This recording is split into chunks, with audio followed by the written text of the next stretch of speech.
For number 12, I'm given a picture of a quadratic going down, and then I'm asked to identify some information about it. First thing that I notice in the multiple choice is that a couple of these are in vertex form, like part A and part E, and a couple of them are in standard form, like B and F. So for vertex form, to identify it, I need to first find the vertex of this picture. So the vertex here is at the very top, and that would be 3, 7. So it's also going down, so I know that A has to be -1, and how do I know it was a -1 and not, say, a -2 or a -3?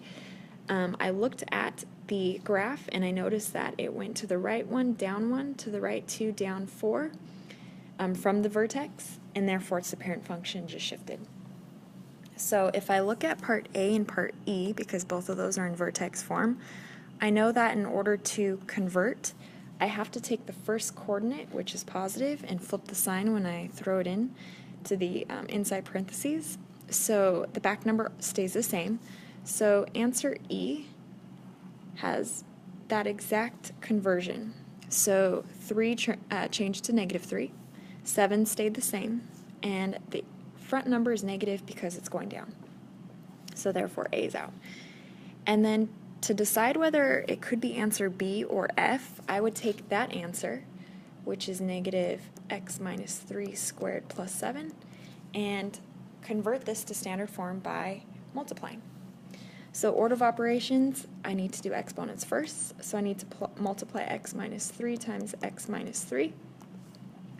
So if I distribute, that would be x times x, which is x squared, x times -3, which is -3x, -3 times x, which is -3x, and -3 times -3 is 9. If I combine like terms, I would get x squared minus 6x's plus 9. After exponents come multiplication, so I need to multiply everything by that -1. So I'm going to put parentheses around this and multiply everything by -1, which all it does is flip all the signs. So it becomes -x squared plus 6x minus 9. And then lastly, you can't forget, you had this plus 7, so I need to add 7 to this. So it becomes -x squared plus 6x minus 2. So if I look at my answer choices, that would be answer choice B. So F cannot be true. So if I look at answer choice C, it's saying f of 3 is 1. Again, what does that mean? You're saying when x is 3, your y is 1. So let's check. Let's go 3 on the x-axis and up 1. That would be right here.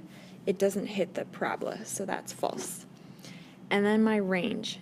My range is saying it goes to -infinity to 7. So because it's going down forever, that is the lowest, -infinity, and then traveling up the y-axis, what is the highest y value? That would be right here, and in fact, that is at +7. So answer choice D is correct.